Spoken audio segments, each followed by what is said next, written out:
the recording. All right. Welcome everyone to this session on teaching in the online environment. I'm the facilitator for today's session, and I'm happy that you're here. All right. This is a new semester that we're on, and and one can only imagine the expectations, the hurdles that are forthcoming, all right, and the adjustments that may need to be made. That said, I'm just gonna put a couple links for you in the chat, all right, and you'll see it in just a bit. I'm just spacing it out for you, and all right, and this is part of our icebreaker, all right, as we get started for today's session. So you're gonna see some links there, and I'll pull it up in just a bit so it'll open up. Just before we get started, well, we know we're halfway through the academic year, almost, well, more or less. We're into semester 2, and many of us may need a refresher or may not be aware of some of the things that we have in not just some of the things that we have in terms of platforms and media and so on, excuse, but also in terms of teaching techniques, or strategies that you may find useful in your course context, in your teaching context. All right, now along the way, we're going to look at a couple things that include instructional strategies, myeLearning, of course, Blackboard, and of course we're moving to Zoom at some point in time. So you may have seen that memorandum or that correspondence. So we have a couple things coming up, and it's always good that you are well prepared, well equipped to cope with the adjustments that will be required. How is everybody feeling? Could you guys just type it in the chat if you don't mind, so at least I know where we're all at. If everyone is good, if everyone is anxious, if anyone is Oh, great. Okay, good. All right, we're starting off nice and positive, man. That's good. That's excellent. So I'm just going to share my screen, and you will see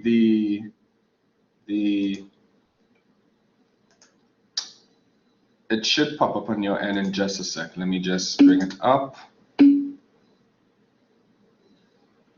One sec. And I'm glad that everyone is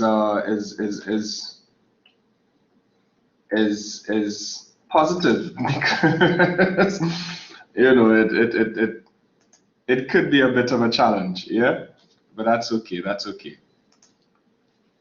All right, so I'll bring it up on my PowerPoint, and that should be okay there.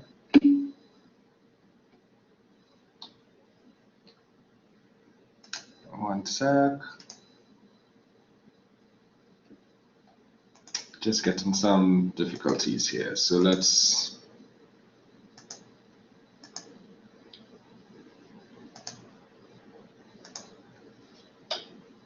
All right.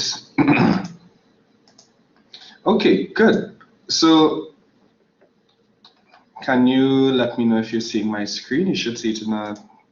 Somebody said yeah. Fair enough, fair enough. All right. I'm just seeing the opening screen. Is there supposed to be something else? Yes, you should be seeing the did you click on the link? Oh, right, I just got that, right, okay. Okay. And that voice sounds very familiar. I don't want to call your name. Could you tell me your name? Justin, Rowena. There we go.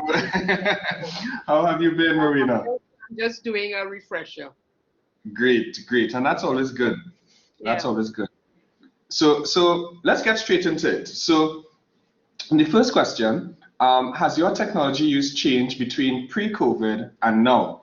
everyone said yes, and I would imagine so. I would expect so actually, and that's actually very good because it shows that you are making the necessary adjustments. I was going to say changing with the times, but you're making the necessary adjustments with this paradigm shift. So that's very good.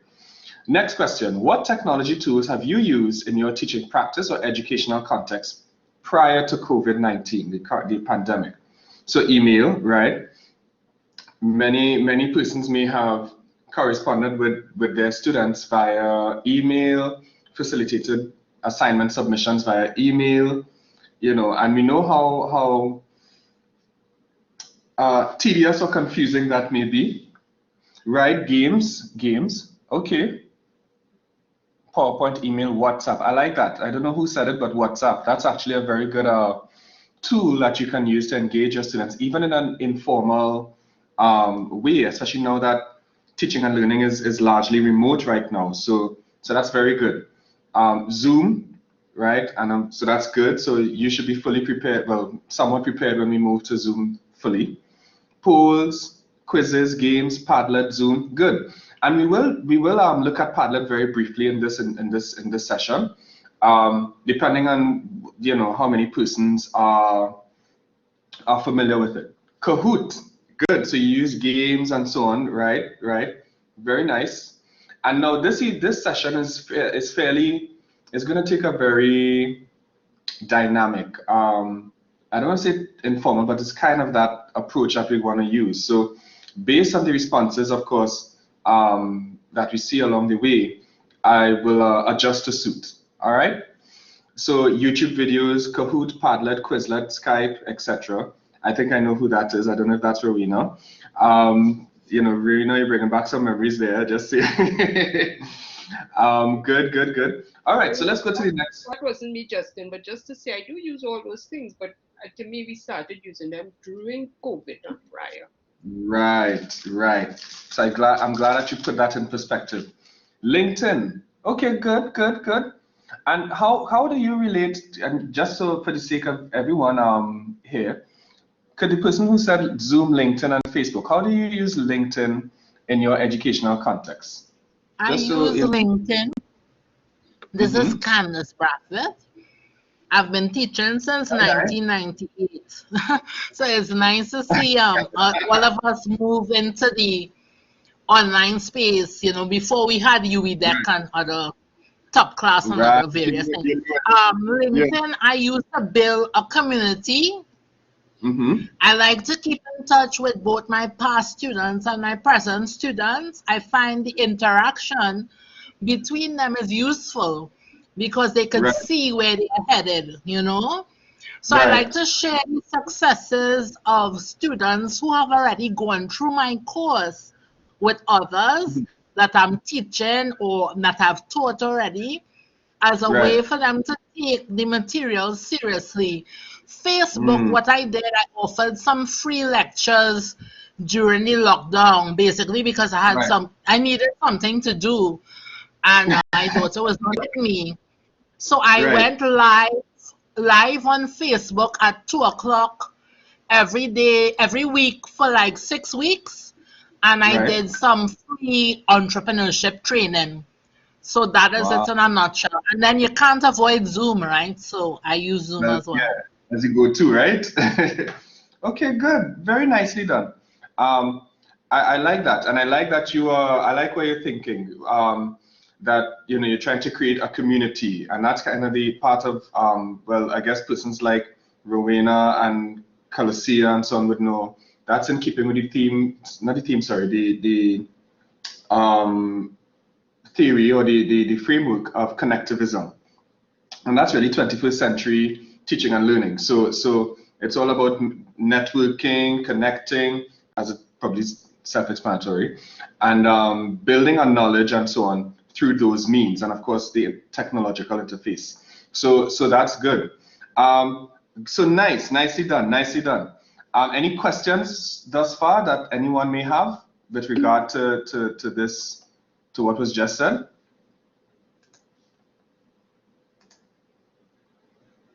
Right, never thought of, right. So that's why I wanted, yeah, that's exactly, thank you so much for that, Rowena and Candice. That's exactly why I wanted her to elaborate on it, because I know LinkedIn, many persons may have a LinkedIn profile or account, but not necessarily think of incorporating it, because we sometimes might think it as something separate or outside of teaching and learning. Yeah, so that's very innovative, Candice. And of course, incorporating, somebody said not applicable. Yeah, incorporating that platform and social media or networks on the whole into your practice. So it's something that I encourage everybody to do as well as best as possible. All right, so were you comfortable using those tools? Okay, good. We had a resounding yes. Very nicely done. What are some of the hindrances or issues you face in using technologies in your educational context? Connectivity, internet connection. Yes, yes, yes. That is one of the major hurdles. All right, that is most frequently encountered, I would say. Someone said none so far. Okay, good for you. Very good. I guess you could probably shed some light on how, any measures you put in place to not have those issues. Connectivity and engagement. Okay, good. So this session is for you with regard to engagement, because we're going to cover some things in that. Not knowing technology. Okay, familiarity with technology platforms and so on. Nice. Access. Yes, equal access to devices for students. Right, and that is a major hurdle that I would say the university campus is working feverishly to address. Internet speed. Yes. Internet cable. Yes. And I would just say this for everybody here, in case you didn't know. So it's always good when you're doing a session, let's say such as this, that you connect directly to the internet and not use Wi-Fi. So when you're doing your lectures and so on, try to connect directly to the Ethernet and get a cable and so on to your internet source, as opposed to relying on a wireless network. Why? Because it's stronger. You're less likely to get bumped off or dropped, with network, with surface level network issues. So it's just a tip, a tip for everybody. Try as best as possible to connect directly to your router and so on. Yes, it only costs $25. Yes, Candice. Yes. So it's definitely something that you want to consider. I would even venture saying that even if, sometimes you might be home and, you might lose current. And this is what this session is all about, of course. No, not about that, but giving tips and so on along the way.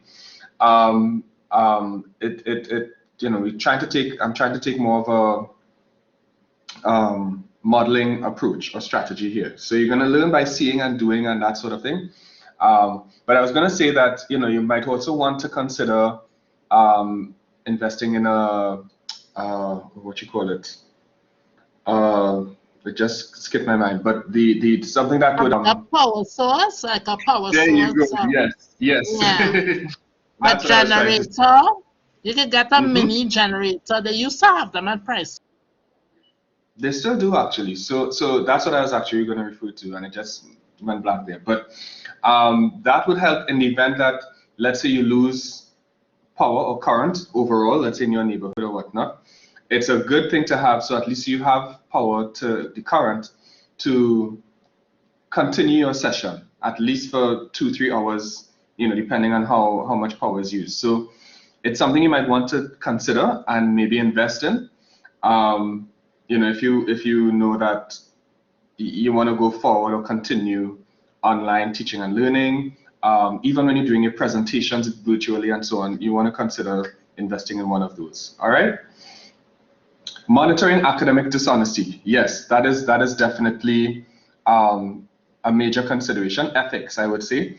So there are ways to mitigate, or at least to manage it. I wouldn't say to stop it entirely, but there are different ways you can, strategies and different, not just technology tools, of course, but guides and strategies on the whole that you could use to mitigate against that. All right. How do you feel about remote, online, or teaching and learning? Having done it for almost 2 years now. Convenient, but also challenging at times. You feel competent. Very nice. Excited, right? You enjoy the freedom it gives students and teachers. Nice. Not everybody sees it like that, but that's very good that you have that experience. It has its pros and cons, yes, like every approach or mode of delivery. You enjoy the opportunity, it provides opportunity for wider, I missed that one. It opens up limitless opportunities. That is true, that is true. It's a lot more flexible. It's been working well in your house, right? To become a learning community. You're using the language, man. Nice, nice. A community of learners and so on. Very good. It's a new normal. Yes, yes, that is true. Now, let me just give a little bit about this as well. This tool that I'm using here is called Poll Everywhere. Now, you could create an account. It's free. You can do that. I can show you if you'd like. For those of you, because I know some of you might be familiar with Padlet, so I don't have to show you how to use Padlet necessarily. But I can show you how to create an account in Poll Everywhere. Now, Poll Everywhere is a tool that you can incorporate in your PowerPoint. You could integrate it into your PowerPoint. It's just a little plugin that attaches to your PowerPoint tool, and you could incorporate it there. And that way, once you share, you go into slideshow mode. The poll becomes active. In fact, what I'm showing you right now, what you're seeing is actually a PowerPoint, as opposed to Poll Everywhere directly to the site. So I'll do that in just a bit. Let me just establish the learning outcomes, and then we'll go into Poll Everywhere once we get through a certain part of the session. Is that okay? All right. So with all of that, don't worry. We have you covered. We not gonna leave you in the deep to sink or whatnot, but we're here to support you. All right. So let's get straight into it. We have some learning outcomes that guide the flow of this session. Let me just bring that down a bit. Let me see. Okay, good. There we go. So we have some outcomes that will guide us. Of course, you're going to look at remote teaching and learning in our context. We're going to look at instructional strategies in this environment, this remote or online environment. Then we're going to look at activities that to engage your students and so on. And of course, use technology, how technology can be used as a vehicle to facilitate all of that. All right, let's get straight into it, and then we'll go into Poll Everywhere in just a bit. So one of the first things that you need to do is to really understand your context. And part of understanding your context, well, I think that is self-explanatory, but what do we mean in our context? What do we mean by remote, online, /online teaching and learning? Now, in our context, and this is specifically in the University of the West Indies, especially the SDA campus, remote teaching is just a temporary approach, yeah. And of course, it goes without saying because of the ongoing pandemic and so on. And it's a good thing we have this alternative, because had we been strictly face-to-face, I mean, you could imagine what we probably would have had to stop entirely. So remote teaching in our context is temporary. All right, it's temporary. Of course, we know there's a need for technology to facilitate remote teaching and learning. It can be synchronous or asynchronous. I would recommend, however, a combination of the two. So you might have live lectures or live sessions, or presentations, but then you might have asynchronous activities such as quizzes, assignments, assessment, and all those other discussion fora. All of those things could be asynchronously done. All right. So it's always good to have a combination of the two, because one, it's a little more flexible. Two, it caters to the differentiated learners. So you have those who could learn best by reading, and they don't really need to attend all of your sessions. So the asynchronous, they could read their materials asynchronously and then come to class informed. So it really makes, and of course it puts less of a strain of having to connect directly to an internet source every time you have to do something in the course and that sort of thing, because it's asynchronously, part of it. So it adds that level of convenience, yeah, both for the lecturer and for the student. All right, but I was saying it's a temporary adjustment, and the university or the university campus has distinguished it from online. Online, when we say online in our context, we are thinking of permanent adjustments. So let's say you went through, for the past year and a half or 2 years now, you have been doing remote teaching and learning, all right? And that was just, of course, well, of course, it started as emergency remote. Then I don't think it could have been emergency for the entire thing. So we transitioned to remote, all of which were temporary. And in some cases, we have had instances where course coordinators or faculty in general have decided, listen, we did this remote, we did these things for remote delivery, and they worked fairly well. And we want to make them a permanent feature of the course. And so that way you can of course prepare your proposal and send it to the CTL and whatnot and have it approved to make those changes permanent. Yeah, does that make sense? Of course, that would be permanently online, for example. All right. So just something for you to consider, even as you're in your current context of remote teaching and learning. Now, one of the things that we have as well, of course, is myeLearning. And myeLearning facilitates all of these things that we see here. It houses Blackboard Collaborate, which is this platform we're using. It will eventually house Zoom, which is what we're moving to. So if you didn't know, these little updates, at least you know now. So, all right. And just so you know, we should be moving to Zoom by semester 3. Yeah, roughly semester 3 into semester 1 later on this year. So just look out for that. It's not this semester, but I'm just giving you a prior notice. All right. So because it would help you prepare, and you need to know these things. Of course, myeLearning allows for the creation of your assessments, uploading of course content, creation of course activities, and so on. All of these can be synchronous and asynchronous as well. The conferencing software, your course activities, etc. They can all be either synchronous or asynchronous. All right. Now to access, does everyone have access to their course or courses this semester? Great, great. Excellent. All right. So I was, oh, nice. Okay. We have it going on, man. Good. Oh, Jason. Okay. And Candice. All right.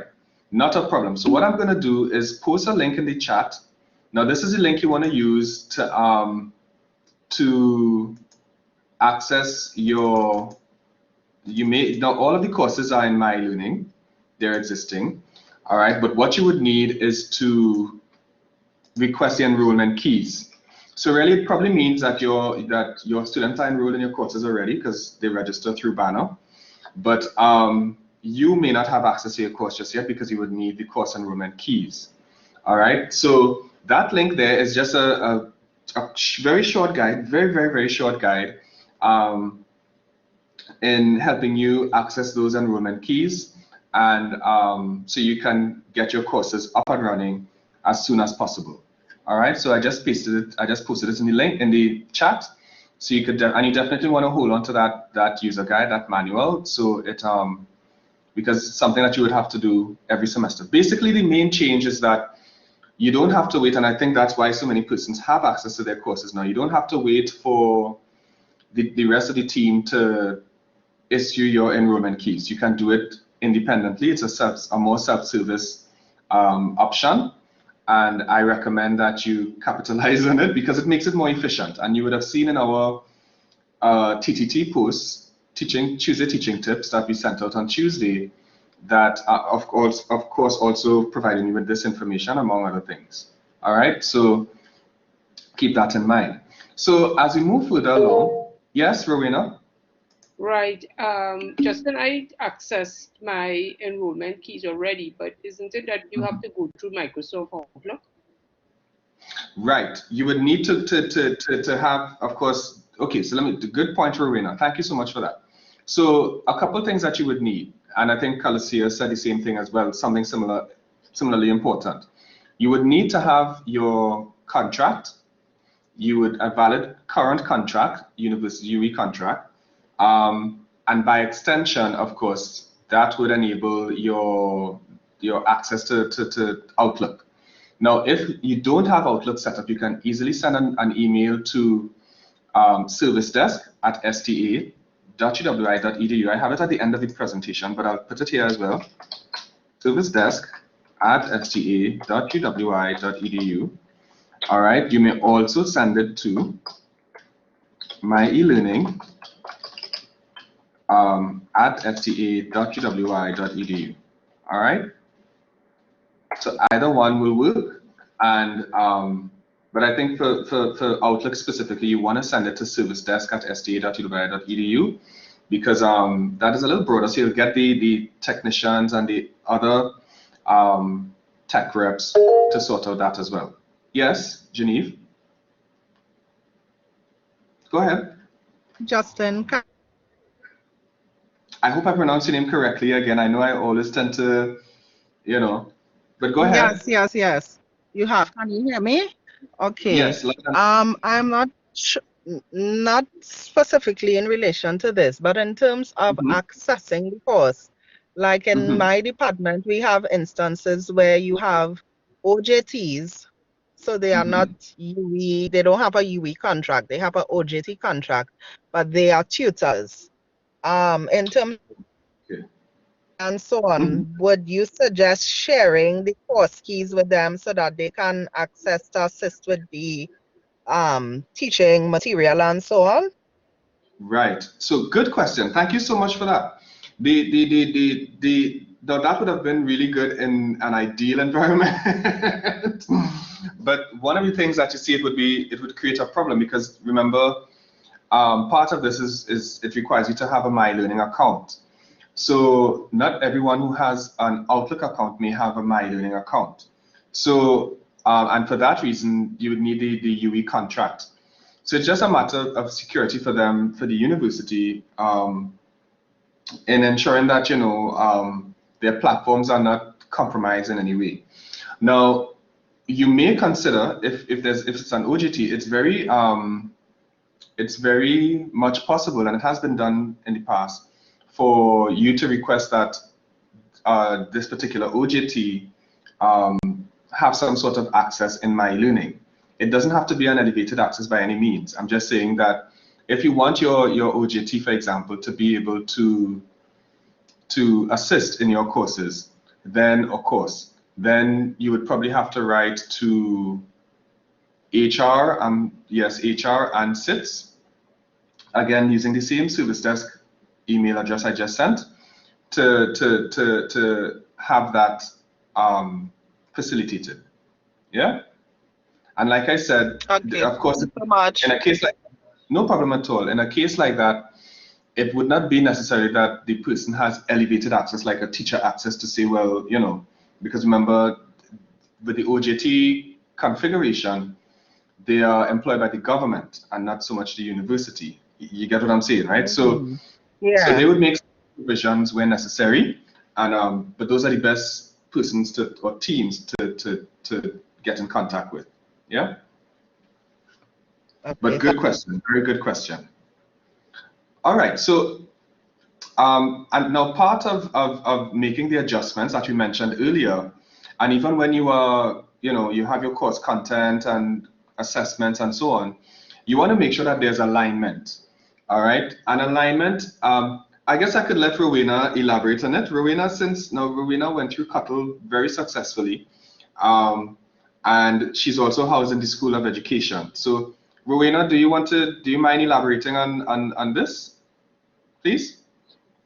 Well, I suppose most people would recognize that to teach anything, we have to know where we're going. You could think of it as a journey, right? So in any journey, the first question we ask is where we're going. So on this journey of learning, where you're going would be your learning goals and objectives. And once you establish that, then you can ask yourself, well, how am I going to get there? How am I going to achieve these goals and objectives? And that would be through your various teaching and learning activities. So being able to write your goals in a relatively specific manner will help you to develop activities which will fulfill these goals. And then, just like if you're going to Toko, you'll want to know, well, have I reached where I wanted to reach? In other words, have I achieved my goals and objectives? And you will know that through your assessment. Now, in a backward design, you actually start with the assessment. You say, how will I know that, how will I know that I'm here where I should be? And therefore, if this is how I will know it, you move backwards and work out your activities and your objectives. But whichever way you take it, this little diagram that Justin puts up here shows that alignment between where we want to go, how we will get there, and how we know that we have arrived. Nicely done, Rowena. See, you say things in a way that, well, I guess you just have a nice way of putting things together like that. So you're absolutely right, and that's all really. There's not much to say on it after that. I mean, Rowena did an excellent job. Really, it's just being strategic and really thinking about the different elements of your course and ensuring that there's cohesion. So if your goal or objective, is to go to Piarco Airport, then, and you are in South Trinidad, let's say Columbus Channel or Caracas or wherever, it may not even be in Trinidad altogether because we're all remote now. So you might be at some remote location. What is the best way for you to get there? What is the best route? What is the best technology in terms of transport? Yeah. So would it be an airplane? Would it be a car? Would it be a motorbike? Would it be a bicycle? Or would it be you just walk? If you're across the road from the airport, I guess that could work. I don't know. But if you are anywhere else on the island, you might probably need to take a vehicle of some sort, a bus, a truck, a van, a car. So it's really thinking about these things. And this is what this slide is about here. Really taking the time to think, to stop and think about, put things in perspective. What is the objective or the outcome that you want to accomplish? And how will you know that you've gotten there? So how will you know when you get to the airport? Will you see planes flying around? Will you see people? Will you see luggages? Would you see signage? So all of these things must work together, and that's what we call alignment or cohesion, if you want to call it that. So all of these things, are part and parcel of what we call our context, our learning context. So I'll show you one tool here. Now, what I'm going to do is post this link in the chat, and then we'll go to Poll Everywhere right after. So, oops, sorry, let me just get that as the link. There we go. So I'm posting a link in the chat here, and what I want you to do is click on it and go to Padlet. Now, Padlet is a virtual wall. And you would see some responses there. Now, I tried to archive some of these responses because I think it's a good way for people to see that you're not alone, yeah? That you have a lot in common. So click on that link that I just typed in the chat, and it will take you to another page. All right, and I'll share my screen.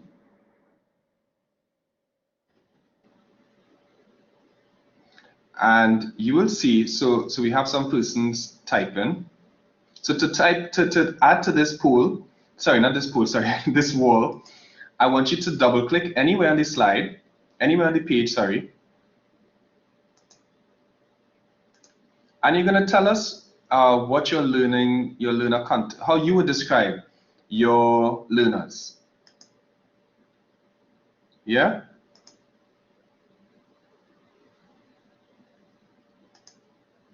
So how would you describe your learners?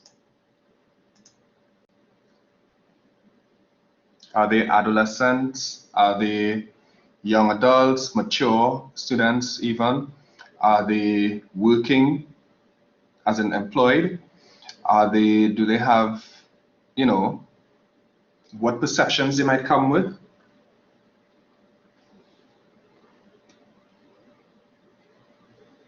I would have played some Jeopardy music and whatever kind of music, but just to get, but to make you think a little bit, I'll give you some silence there.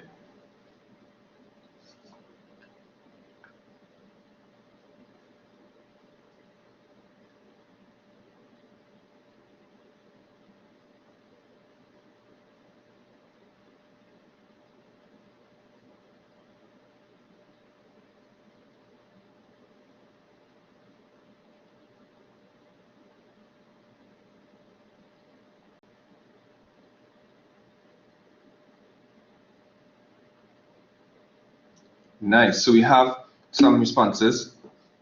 Someone said, I have a mixed group, both youth and adults. Okay, good, good. Young adults and older adults, most of them work, right? Some attend online class while at the, wow, and I would imagine that would be quite challenging for some people, not so? I don't know who typed it, but for that person who has learners in different who are working and so on, and some have to attend in the office. That is no easy feat.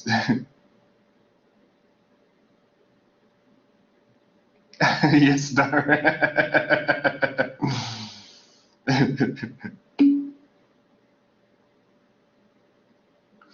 Right, someone said, I'm still laughing at that.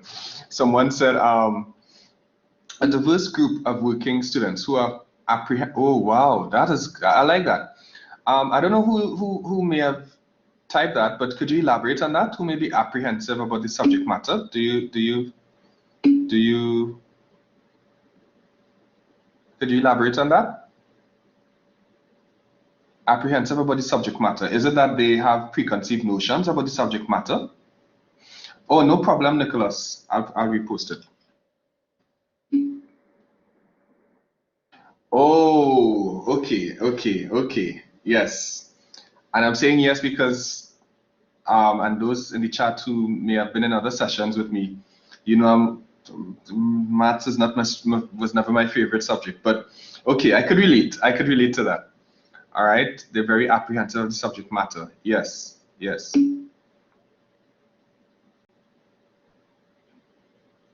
In econ, you face the same, right. So what is it, the apprehension that it's difficult or it's complicated or it's easy in some instances? Is it that? Because if persons are apprehensive, I'm assuming they probably think it's difficult. Right, and now you have to find a way to change that perception. So it's, so you see how strategic you have to be, and this is why we call it your instructional context, because all of these things inform your practice, and we'll get into that a little further in just a bit. So good. I see we have other persons typing still, so I'm just giving about a minute again to see if they get to remember. It's just a double click, and you don't have to be too long in your post, but just to get the point across. Yeah. So generally, what we have so far, mixed group in terms of young adults and mature adults, and you have some persons are working, and then some persons are apprehensive about the subject matter. Question: do you find that your younger students are the ones who are more apprehensive just because they may not be as experienced or knowledgeable about the subject matter? Or do you find that your mature learners also have those perceptions?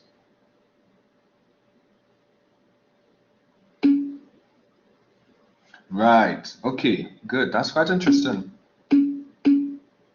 Right, some person said, Amina said younger. In teaching, younger teachers are more open to new strategies. Yes, that I've observed that too. Yes. They don't mind experimenting as much, yeah? Okay, no problem, Genevieve. But the younger ones are less engaged. Oh, okay. Right. Yes, they don't leave till they understand, and that's good. and I'm assuming from what you're saying, Vicky, the other learners, the younger ones tend to, be more, how to say this, making more haste to leave the session or to end. I would imagine so. All right, even if they haven't understood everything. So that's good. And Namala said, yes, Vicky. Namala said, same as right. Jason, you said negative perceptions due to unsuccessful projects over. Oh, Jason, could you elaborate on that if you don't mind? So I'm a geothermal geologist, and in the Caribbean, there has been only one successful geothermal project in Guadeloupe so far. Everything else has been happening since 1975, and up to this day, none is successful. Wow. So this brings with it a whole. Yeah, in St. Lucia, they have been doing stuff since 1975, and up to today, there's no power plant or nothing. So this brings with it a whole lot of negative connotations. Right. So people come in class with a lot of anger or whatever it is based on wasting, because they're older students, so it's based on wasting taxpayers' money and all this stuff, and things never happen, right? So that's the battle I have to fight. And it's quite a battle, I would imagine. So yes. Yeah. Namala said, when they do not put on cameras, it leaves us in a place of not knowing how well the information is received. Definitely less engaging, as sometimes it feels like talking to a blank screen. Oh, okay. Well, Namala, I think therein lies the need for activities. You know what I mean? To mitigate against that, because there are different reasons why cameras wouldn't be put on. You know what I mean? Or should not be emphasized because, of course, bandwidth and the connectivity issues we mentioned earlier. But you may consider some activities that would ensure that students are actively involved. You know what I mean? And you get that high-level participation as opposed to just sitting and listening or just looking at a video. And that's more on the passive side. So always give them something to do. So even if they don't have their cameras, you know that they're engaged or participating because they're actually doing things. Yeah, that definitely helps. Nicholas says sometimes students may just sign in. Exactly, and that's what I'm trying to get at. Sometimes somebody could sign in and they're there in theory or on paper, and they might be in the kitchen making a sandwich or something. You want to definitely make it very hands-on, even though it's virtual, make it hands-on. Right. So hands-on, not necessarily in just having a discussion or a classroom conversation discussion, but activities such as they have to go and create something, or they have to present something, or they have to, something very intentional and that is very fundamental, as opposed to just not, a class discussion. What you find sometimes in a class discussion is that students could kind of hide behind each other, and some of them may be very responsive, and then the others may not be as responsive. So, right, breakout groups, that's very good, Nicholas, because all of those things help.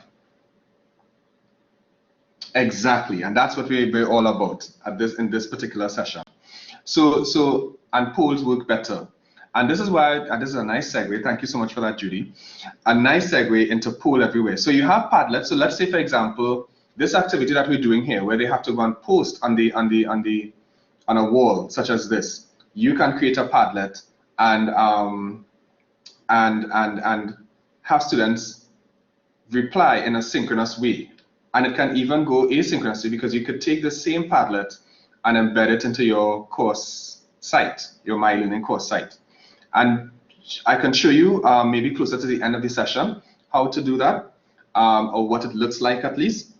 And so you can make this synchronous activity also into an asynchronous activity. So it started in a synchronous mode, and then you might have students who give instructions for students to elaborate and so on and so on. And that could be done as an asynchronous thing. All right. So definitely, I'll try to see if I could do both Padlet and poll everywhere. I'll try. This shouldn't be too long, but I know we have some other things in the session. So let's go straight into poll everywhere, just because I know it's shorter, and I did promise that. And if we have time, I'll come back to Padlet. Is that okay?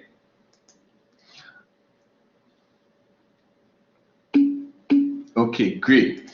So for Poll Everywhere, you can simply do a Google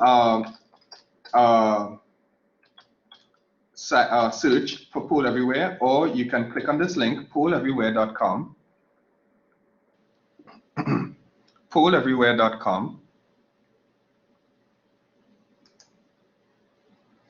And once you click on that link, it's going to ask you to sign in or log in.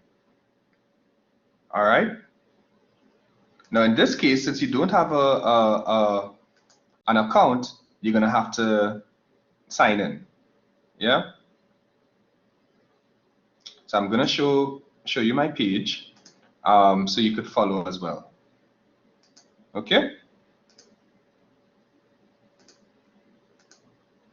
So that would help in case, in case anybody gets lost and so on. So when you go to, let's say you were just typing in Poll Everywhere because you didn't remember the link or whatever, that's perfectly fine. All right. Once you go here, you could easily click this one, Poll Everywhere. All right. Because remember, you don't have an account yet, so you can't log in. So just click Poll Everywhere. And it will take you to a page that looks something like this. All right. Now, once you're here, you're going to click Sign Up. It's at the top right side, Sign Up. You can decide if you're a presenter or a participant. In this case, presenter, because you are the one, you are the one going to create polls and present and so on. So you're going to click Presenter. And this will prompt you to insert your name, your first name, last name, email address, and password. And of course, just agree to the terms of use. All right. Now you could use your normal email address. That I always recommend that. It doesn't have to be your UE address. It can be your personal address. That's perfectly fine because this is something you are going to. It's your personal account that you are using for teaching and learning, and that's okay. That's okay in this instance. So once you insert your first name, your last name, your email address, make sure you know the password for your email address, and then you insert a password. If you want to use the same email address and password that you would normally use for your email account, that's perfectly fine in this instance. All right, and you could always change it subsequently. All right. Once you've done that, you click Sign Up. Of course, after you've clicked on the terms of use and so on, whether you want to receive communication, you don't have to, but definitely you would need to click on the first one. But you've read the terms of use. So let's say if I say that, and I put that, then I put, something, something, something, and I put, just given a random thing, right?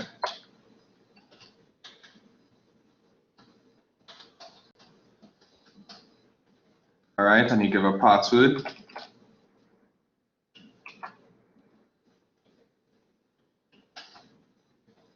And then you click Sign Up. All right, now once you click Sign Up, of course, you should be you should be in. You may or may not get an email to verification and so on. If not, if you don't get that, you're free to go in and sign up. So let me change the page, and it will look something like what I'm about to show you.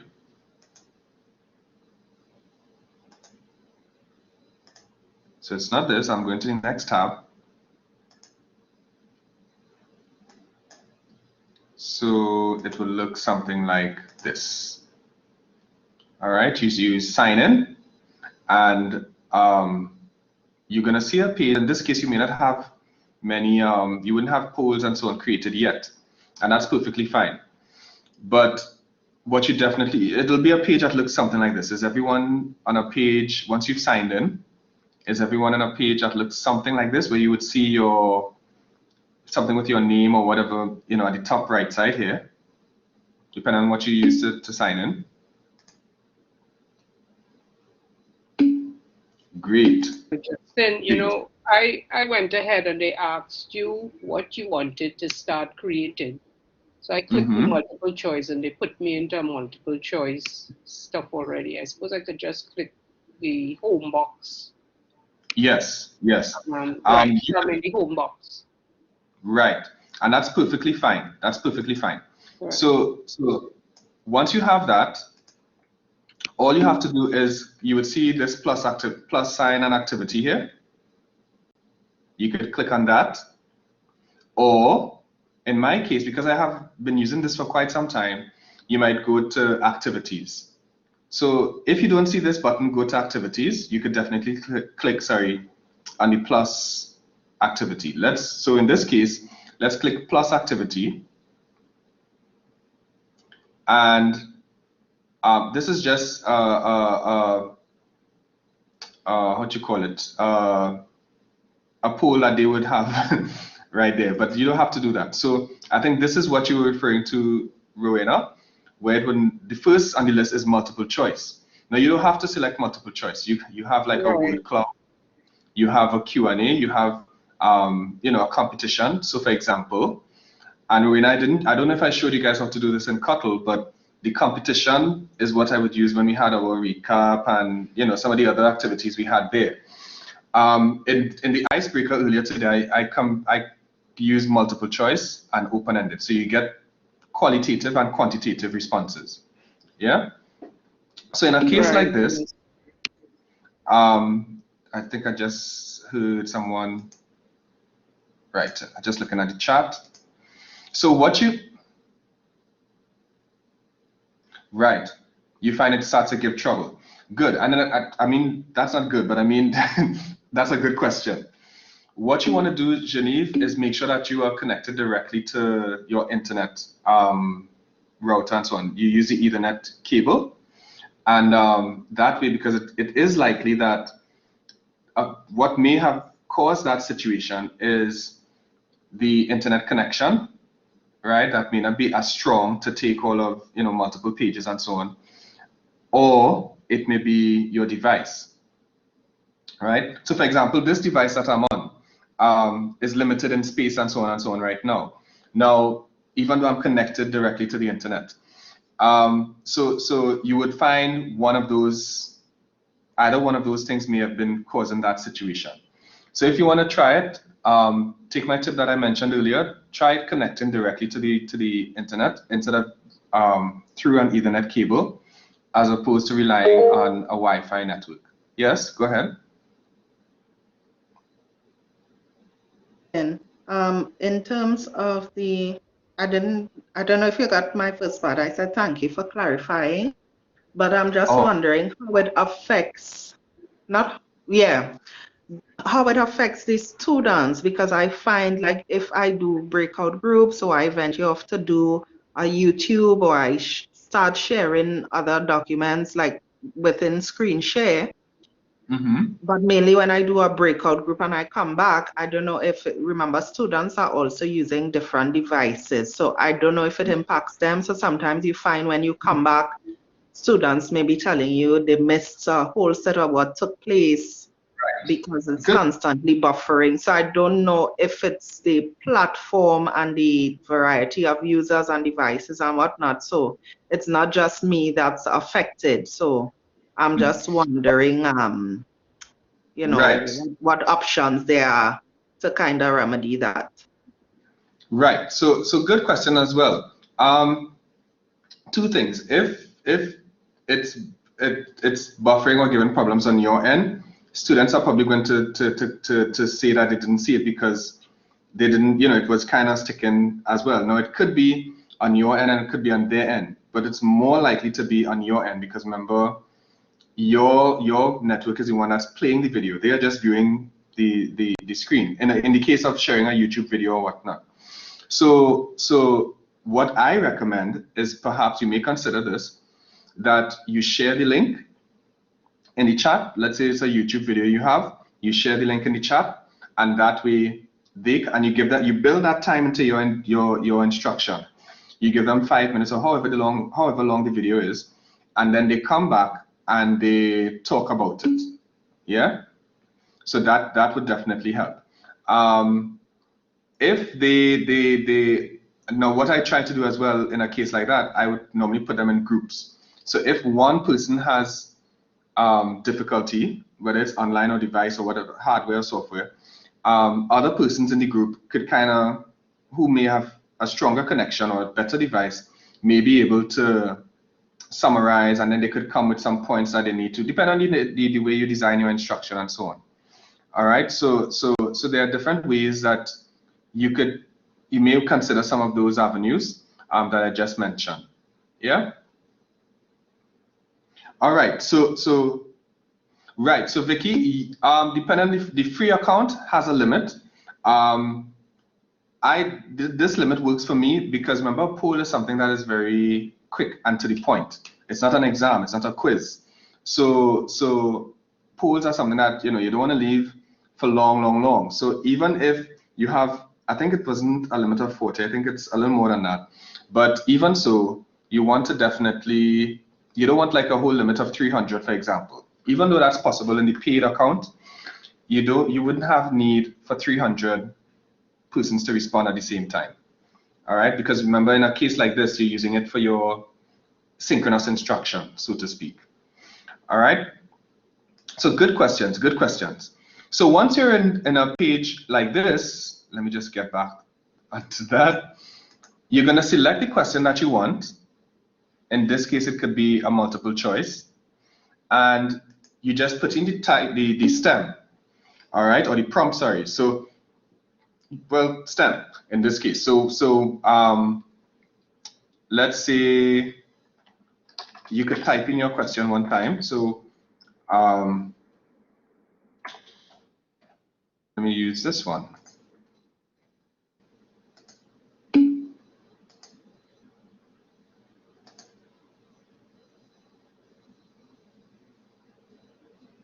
Right. So in a case like this, Vicky, even if it depends on how you use it, that may be necessary. I think what you can do is probably try it with this number first. And of course, if you think that it's something that you really want to explore further, by all means, you could upgrade the account. Yeah, and because it's something that you could use on and on and on. So yeah, all right. It's not very expensive actually. So you could do that. But like I said, you probably just want to revise the instruction a little bit, so it doesn't have to be that a poll question shouldn't be on for 5 minutes, 3 minutes, that sort of thing. So, or you may consider using a poll in Blackboard Collaborate. It's just with Blackboard Collaborate, you need to create it in advance as well. All right. So and of course with navigating back and forth, you sometimes lose the poll. So I'm just going to tell you that one time. All right. So let's say I wanted a multiple choice thing. I simply state the question. All right. Did you have lunch today? All right.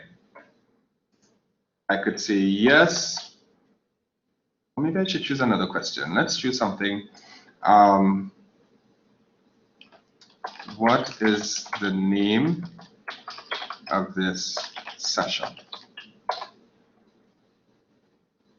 All right, now it's fairly easy to use. Now, if you wanted to add an image, that you can do so. Like if you have an illustration that you want to incorporate, that's not really necessary, but it's okay.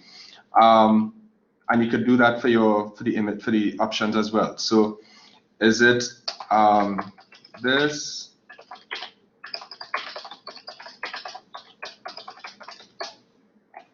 This is the answer, so I'm going to tick it. So you notice it's green, because in a multiple choice, you have to identify what is the correct, which of the options is correct.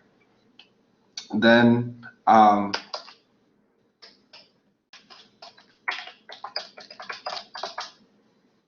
this is not the answer, so I can leave it unticked. If I wanted to add an option, I can go ahead and do that. right? Again, it's not the answer. And I can add a fourth choice, which might be, let's call this one assessments. All right. So in this case, this is what I created. This is my thing, and I can create it, right?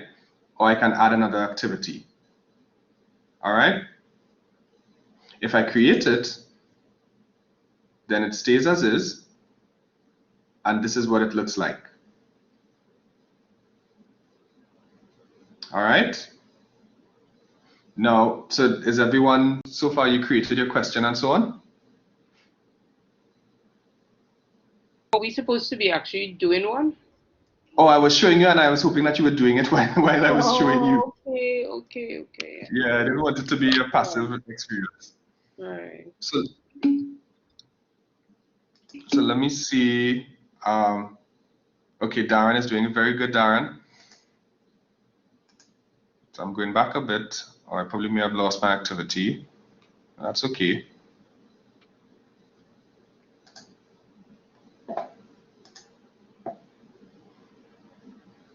All right. And so go ahead and type it. So if it's a multiple choice, you click multiple choice, you give it the options and select the correct option. Yeah? That's okay. That's okay. If you encounter problems, you just let me know, and I'll try and help as best as possible. All right. So once you have this, we're not done yet. I'll show you the next step. So I'm just waiting for anybody else who may have been creating the question one time, and you can just let me know if you've gotten to this point. Yes. Great. That was quick, Rowena. Good. So the next step, you see these little buttons at the side here? This is where you're going to determine how people respond in particular, the look and feel of it. Well, not the look and feel of it, but what people need so they can respond. So if you click on this, it's going to give you, it's going to generate a general link. So audience can respond at this little thing here. So if I were to copy and paste this in the chat, you would be able to respond. All right. And of course, the poll must be active. Active meaning that it's accepting responses. Yeah. So if I were to go into present, oh, I'm still in editing mode. Let me just make sure. Yeah. Okay. Good. Save.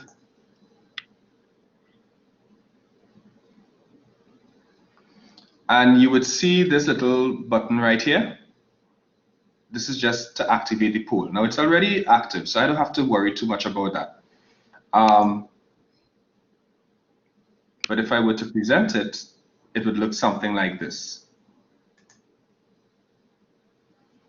Just what you saw earlier, that's how you do it. Now, you could let me know if you see something like this, if your poll came out like this. And you're free to even type in the chat, include your link in the chat if you'd like, so other persons may see your poll. Now it's important that for your link to be made active, well, not active, but for other persons, for your learners or students to see the actual question and so on, your poll has to be active or displayed on your end. So like how I'm showing it here, that's how it becomes active. If you don't do that, then the poll is not available to them.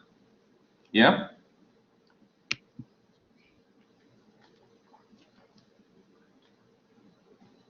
Any questions on that? So if I were to type poolev.com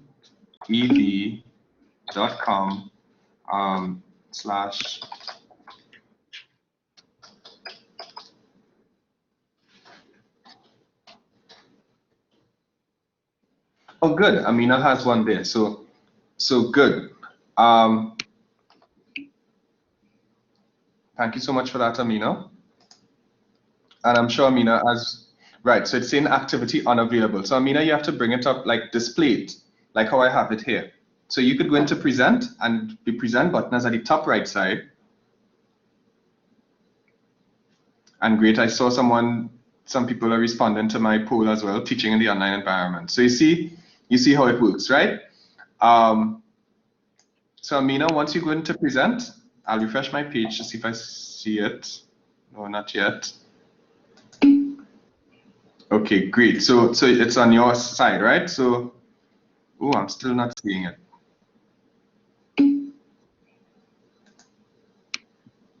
Let me try Samantha. Right, so Samantha, good. So it's asking me for my name, which is optional, and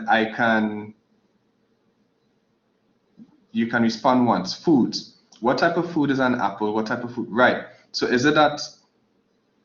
Right. So of course you want. Thank you so much for that, Samantha. So I got through.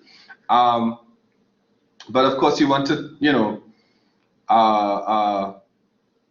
when you think through your question. So I just clicked on it, and you should see my response on your side. Right?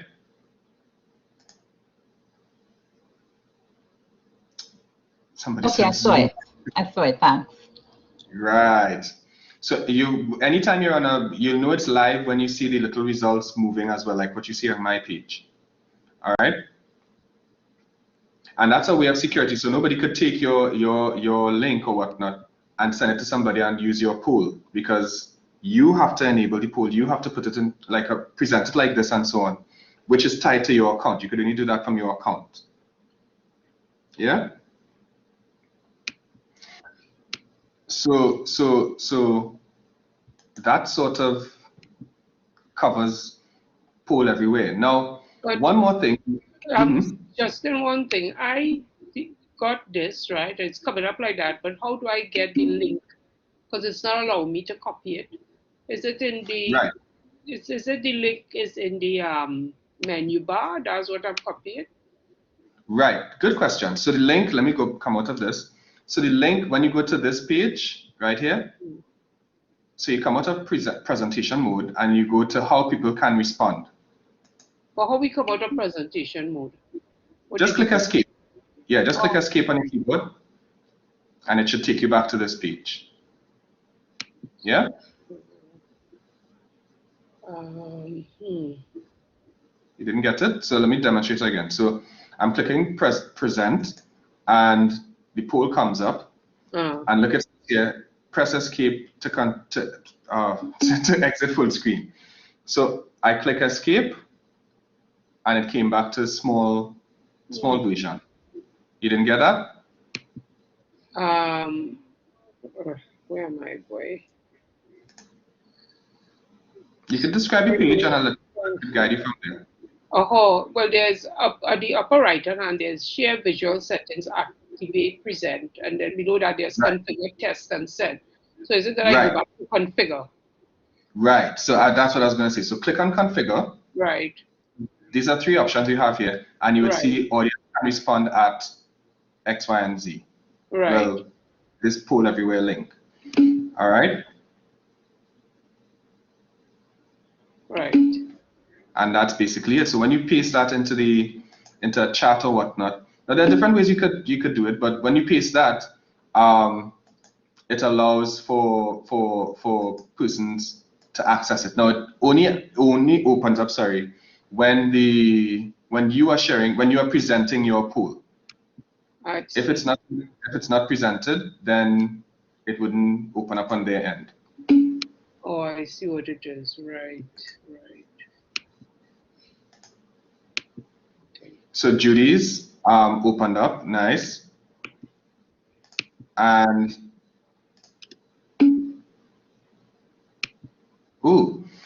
produced by WordPress. Judy, you don't mind if I take a little guess, right? So a guesstimate. All right, and that's basically it. Rowena, I see you just put yours. Amina, it still wasn't opening. I don't know if you have your page open up.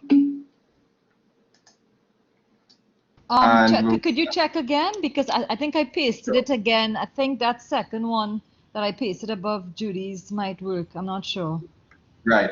I'll check in just a bit, right? So waiting for Rowena Kalu's, etc., presentation to begin. So Rowena, once you bring your... present.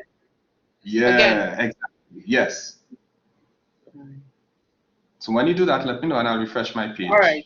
So I did, Justin. So see if it comes up. Okay, good. It's coming up now, right? What is student-centered teaching? So I just inserted my response. Let me see. Right. Amina, I still didn't get yours to come up. I'm not sure why. I'm not sure either. Okay, I'll try. All right. Remember, as you see on my screen, you just go to configure and audio, and then when you click configure, it's on the right side of your screen. You copy this link. Or what it might look a little different on your screen in terms of the exact link, but once you copy and paste it, it will appear. Yes, go right ahead. Sorry, I just wanted to say that I think the link is correct when the website is abbreviated. It's polev.com rather than poleverywhere.com. So yes, yeah, you're definitely right. You're definitely right. Thank you so much for that, Vicky. welcome. Petra, I didn't know you were here too. Hi, Petra. How are you? All right. Yeah, Petra, it's not activity unavailable. So you want to send the link, the correct link. All right. Remember, guys, it's just to go to configure. So when you're on this page, when you create your pool, you go to configure, and then on the website you'll see it there. And if, okay, Darren, good. Let me check and see. Okay, Darren, yours is good. Configure, you said? All right. Yeah, I'll come back to that in just a bit. So Darren, just can you click present on the top right side of your screen, because it's right. What are your expectations in urban ting. Oh. Darren, do you mind if I put a random response that I have no idea, right, so it went back off, Darren. So that means you took off presentation mode. Yeah, that's fine. Just put something random. Right. No, I can't now because I think you came off of presentation mode. So that's how you control, right. So now I'm seeing it again. All right. So Judy's one is off right now because it's saying waiting for her presentation to begin. Right. That's exactly what you'll see. Yeah. So once she's not in presentation mode, you'll see that. With Amina and so on. So when you're on a page like this, if you look at my screen, you would see on the top right side, you would see something called configure, test, and send. You could click on configure. That's right here. Right. And then you're going to see this menu at the bottom here. All right, and then you get the link. Well, what happened to me, I think I logged out. I was doing it through my email, through the confirmation in my email. So too many things to open, so I got lost. I'll experiment that, no problem. That's no problem at all. And then you just, of course, copy this link, and that's basically it. Yeah? Right. So it's really easy to use. Yeah, to see it as we are seeing it on your PowerPoint, right. You have to scroll down on the same configure setting. Well, no, to see it like how viewers, you mean on the PowerPoint? Good question. Thank you so much for that, Rowena. So there's a way that you could get poll everywhere on your as an add-on to your PowerPoint. All right, so I'll look it up here for you. Poll everywhere. PowerPoint. Even though it says everywhere. And here you have it. So I'll just send this link to you. Oh.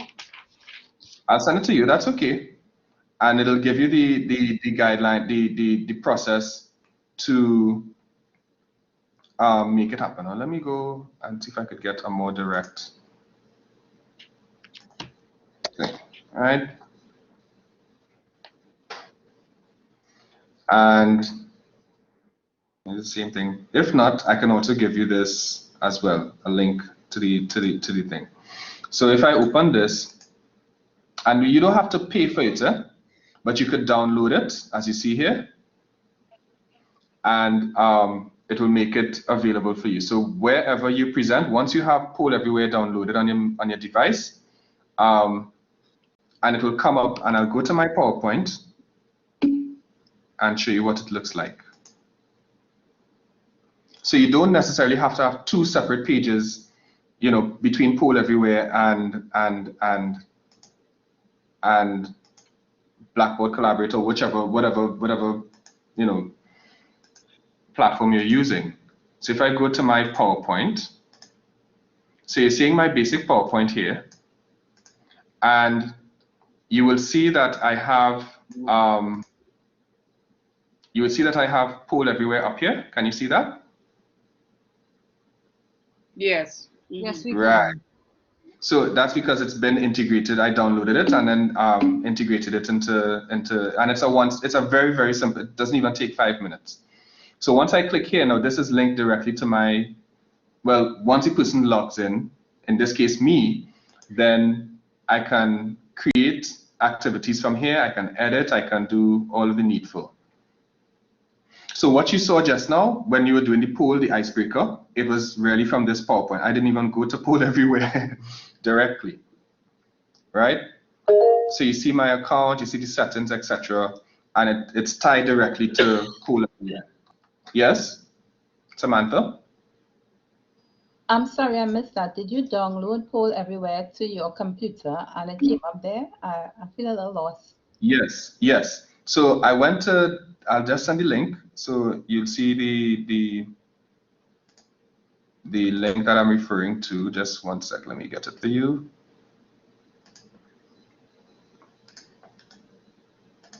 And you just go to this page and it will, you would see download at the very top. All right. And you would see some information there to kind of guide you as well. And I could also send this via the post webinar package. All right. Not a problem at all. Thanks, Jess. So, sure, no problem. So let's see how best I could kind of cover the rest of the material, because we took a little time on this, but that's okay. But at least you see how Poll Everywhere can be used. You use it and you created it. You have your Poll Everywhere account now, so you can use it in your context.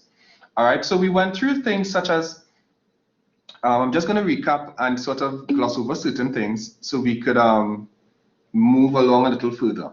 All right, so we looked at your context. Remember, we used Padlet for that and so on. And then we spoke about doing a learner analysis. Now, some of you in here may know about it from Cuttle and so on. So really, when you think of your learner analysis, you're thinking of the sex ratio, you know, the location, the age, as we mentioned earlier. So some of you mentioned you have younger students and then you have older students or mature students. Then I think some of you did a great job in identifying some of the affective and social needs. So what are some of the attitudes or even perceptions, or what do they feel about it? And I think, I'm not sure if it was Genevieve or someone else, and Darren mentioned the apprehension that some persons have coming into with regard to the subject matter. So coming into your course, they are fearful of math, or coming into the course, they are fearful of econ. Yeah. Prior knowledge, of course, even you could see the connection here, right? Sometimes their apprehension is based on their prior knowledge and experiences. You know, so if I were to come into that course, that mathematics course, my experiences with mathematics were both good and bad.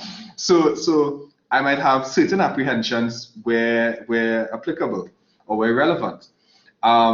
If it's something that is more physical, then you want to consider the physiological traits. Is it something that if you're teaching a course for mature students, and it's something that requires some physical agility and stamina and dexterity, then you want to kind of keep that in mind, right? In the case of if you're teaching children or younger learners, then you would probably want to have more physically active things, whether it's physically active in the sense, and this is both remote and face-to-face, huh?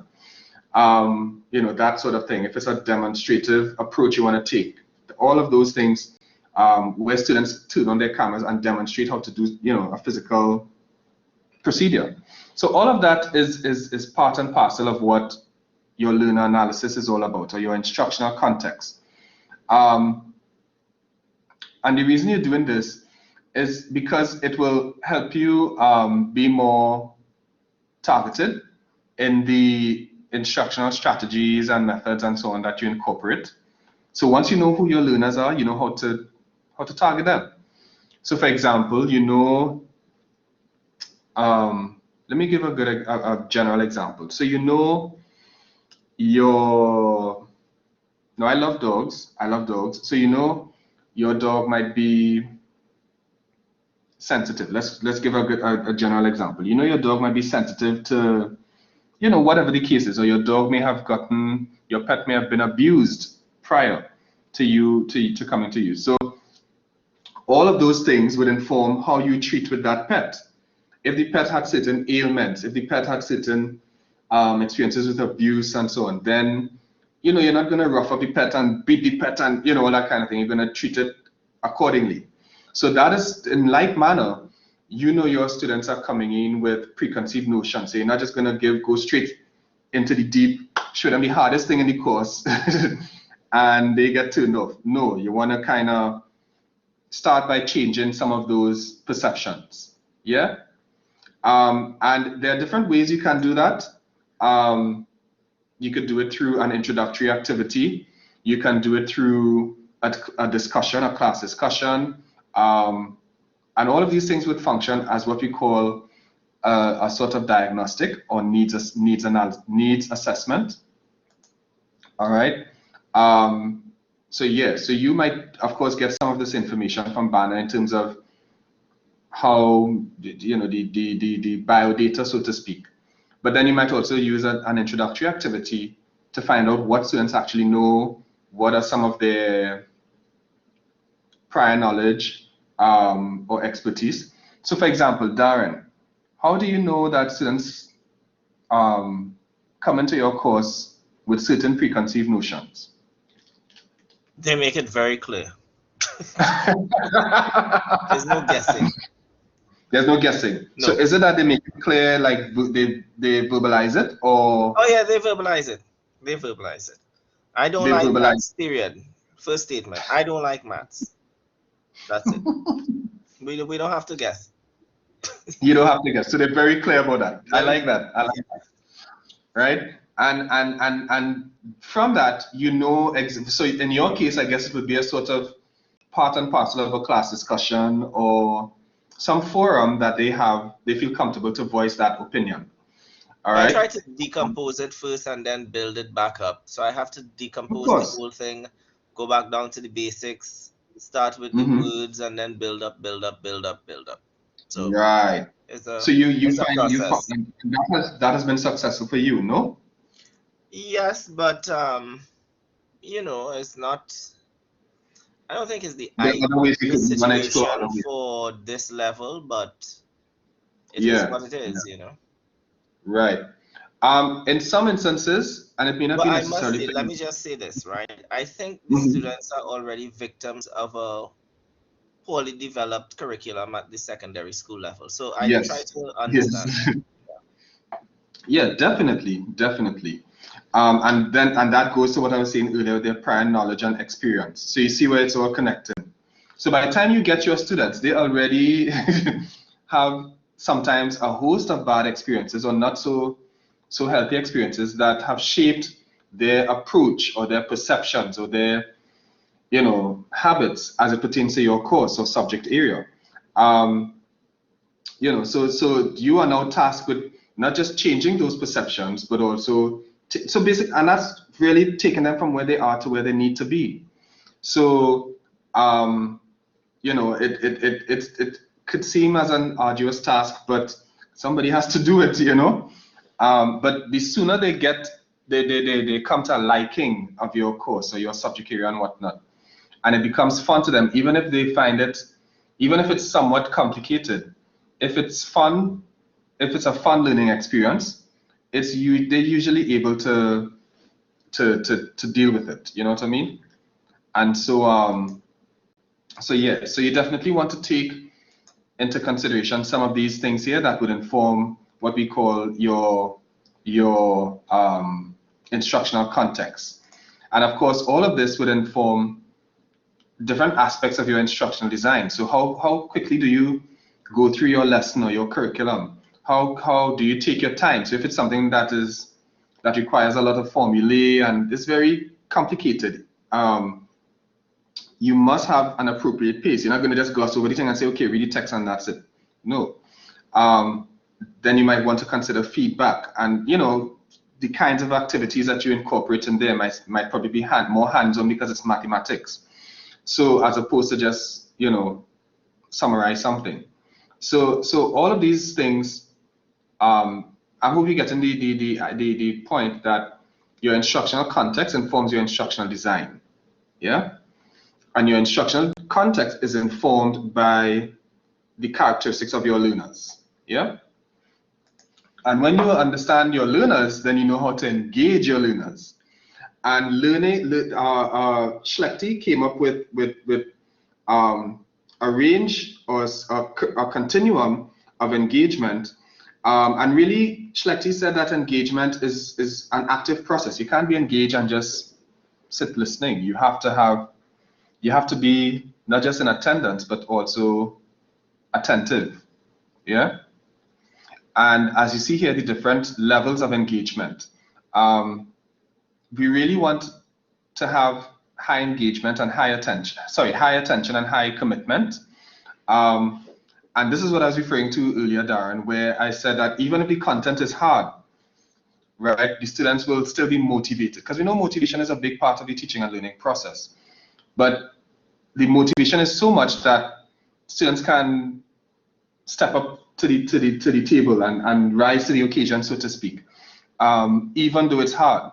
So for example, let me give my personal example. So because I didn't like mathematics at one point in time, when it came to doing education courses on assessment and evaluation, I really didn't like it. Because I had this perception that, listen, you're going to have some sort of mathematics inside of there, some sort of math and statistical analysis and so on. And I know that's not my strongest suit, so, you know, I'm not going to be doing that. Or I'm not going to do well in it, or I just want to pass this course and get it over with. But as I got further into the course, it really became fun. And I'm happy to say that I got an A in the course, which was very much to my surprise. Now, but that was because, you know, it was still fun for me, and I was able to as we see here, persist through the difficult times or hurdles that the course may present. And that is because we had a high level of attention and a high level of engagement. Where that is not possible, then you might find that you might have high attention, but a low commitment. And you know that really when the student will just do what they need to do to pass the course, but there's no retention or very little retention. So I have a brother who got we're talking about maths today, boy. I have an older brother who got a distinction in mathematics. And so when I was getting to the point of preparing for CSEC and so on, I thought I could have relied on his expertise, only to realize that he didn't know anything about, you know, he just learned it to pass the subject. So I had to go through the struggle on my own. So But that's a good example of where you have high attention, because he did what he had to do to pass the mark, to pass the course, to get a distinction, but it wasn't retained in the way that, so much so that he couldn't even help me in that regard, And then in the other extreme, you have in some cases rebellion. Have any of you encountered students who are very disruptive in your class and almost intentionally disruptive? Right, Amina has had some of those. And Judy, no, okay. But in some cases, it may be that the level of engagement is not at a high level. You might be, from a instruction design standpoint, you want to kind of consider, that should be one of the first things you consider before saying, well, it's the student's fault. You want to consider, okay, why am I not reaching this student? What is blocking me from reaching this student? Is it that the student is not engaged sufficiently? Is it that I need to do a little more to engage a student by giving them something to do? So now the reason I give examples of myself is because that's the safest example, right? Without so I was very disruptive in school. I used to be very disruptive in school, but it was only when I got a little older, right, I mean, you could identify, good. The struggle was real. And it was only when I got a little older and studied the field and so on, then I realized that I wasn't as engaged. So if it is that, you at that time, the teachers were expecting me to sit down and listen to them speak, but come to find out, I was more of a visual kinesthetic kind of learner. So exactly, sometimes out of boredom. So we are talking away, I really wasn't, paying that much attention, and I would find other things to do. So not necessarily to intentionally disrupt the class, but it was just because my attention it went elsewhere. So those are some telltales of engagement. It may be other factors, because you don't know what the student is facing at home. You don't know what, there are different, things from a psychological, emotional, even financial issues, but or stance. But whatever it is, it manifests itself in diverted attention or rebellion or disruption. Yeah. So one of the best ways to mitigate against that is to have to take an active learning approach, or a learner-centered approach, or a participatory approach. And the science has shown, the research has shown that you remember more what you do, and that's understandable, right? Most persons would remember how to ride a bike by doing it. You would remember pole everywhere, which is what we did just now. You remember that because you just did it. I didn't just tell you, well, pole everywhere is something you could use to create poles. You would have forgotten that before the end of this session, right? But you were able to do it, and many of you posted your links here, and so Amina and Rowena and Judy and so on, you all posted your links in here, so you know how to use pole everywhere, right? Why is that? Because you did it. You didn't just hear me talk about it, right? So you generally remember more of what you do than what you hear or any of the other senses. All right. So if you want to commit something to more long-term memory, you definitely want to do it or do it a couple times. Have you ever been in a situation where somebody showed you how to do something, let's say use a particular feature in WhatsApp or Zoom or whatever that thing might be, and because you didn't do it in a while, you kind of forgot how to do it? Yeah? Right. So in a similar way, doing is more helps you to remember. So Rowena, she mentioned that she's doing this session as a recap, and I would venture to say Petra and some of the others as well, because in doing it, you kind of sharpen your skills. However, for them, they learned something extra today because we didn't do Padlet again. We did pole everywhere. So it's good to always, do things to recommit things to memory. All right. So we're going to look at some strategies for remote or online teaching. Strategies for remote or online teaching. Now, this might look familiar to some people, like a couple people, but that's okay. I'm just going to give you some general strategies that you may want to consider. Some of them you may have used already, some of them you may have not. So for example, we have game-based learning. Game-based learning, anybody who did games, do you want to elaborate on that instead of me doing all the talking?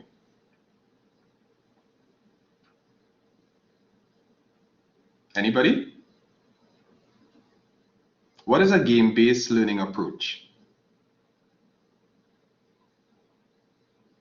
Well, game-based learning is where, well, just what it says, where you use game to promote the objectives of your course. So you can use it in different ways.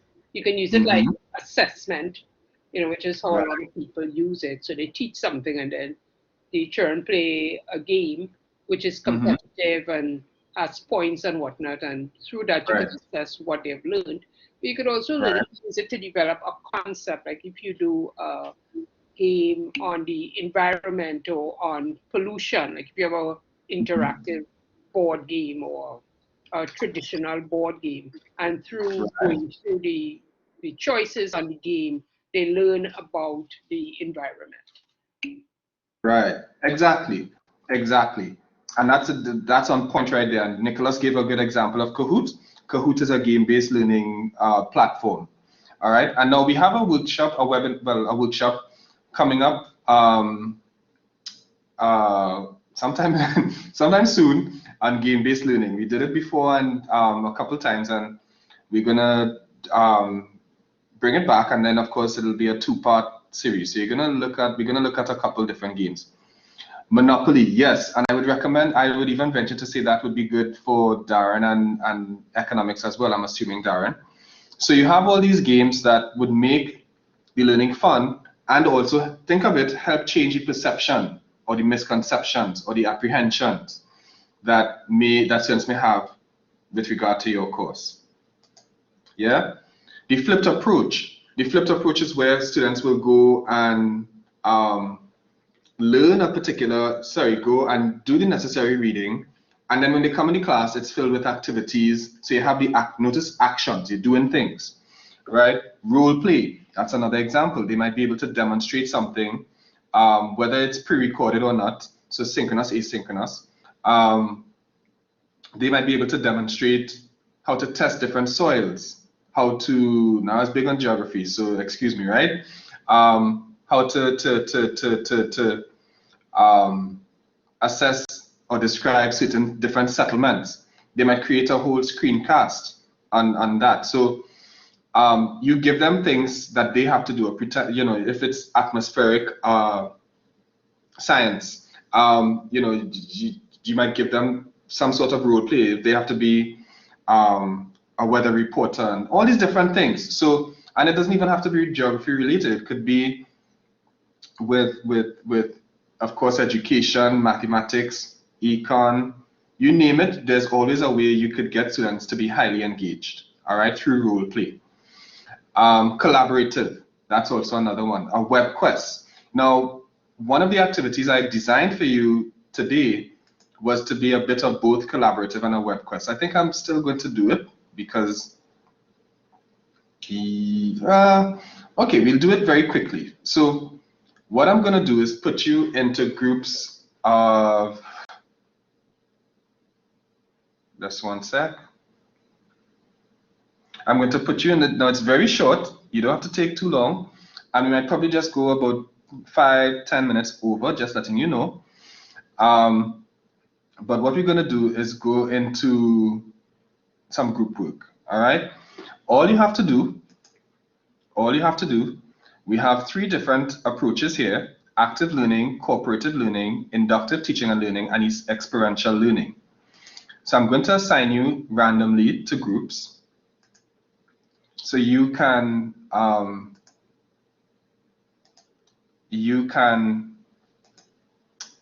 put 4 groups. Right, so you're gonna have about 5 or 6 persons in your group. And I know sometimes it might change because persons are dropping out and coming in with connectivity issues. But generally, Amina and Janelle and Jason and Petra, you guys can take active learning. All right. Darren, Andrew, Judy, and so on, you guys can take cooperative learning. All right. Candice, Patricia, Marsha, Mira, etc. You guys can take inductive teaching and learning. And the group with Dana, David, Namala, and let me see some of the others, Samantha, and so on. You guys can take experiential learning. All right. So all you have to do is find 5 facts about your assigned instructional method, and then you just come and explain it to the class. You could do so with a visual. If you have a graphic, that's okay. But we're going to take that approach to cover these different strategies. Now you have, I will give you about 10 minutes, right? 8 to 10 minutes to prepare that, and then you have 60 minutes per group to present on it. Is that okay? Wait, what's the assignment here, Justin? That's all right. So you're going in your... Where the groups? Right, so I just explained it. So the groups, Amina, Janelle, Jason, Petra, that's one group. I know, and a but couple how of... are you putting up the breakout room? Yeah, I'm about to click start breakout group, so I just wanted to explain it before. Okay. Yeah, what's the assignment again? So in your group, you're gonna do a webquest basically, and find 5 facts about your assigned strategy. Okay, which is So cooperative learning. Okay. Correct. So I'll give you about, I don't think you need too much time to do that, but I'll give you about 8 minutes to do that. And then you come back and you tell the rest of the group what you found. Yeah? All right. You just take 60 seconds or less to tell us what you found. Okay. Yeah? Sure. All right, great. So we should come back up at about probably 26 minutes past. Yeah?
How do I share this slide? Just put the link, anything?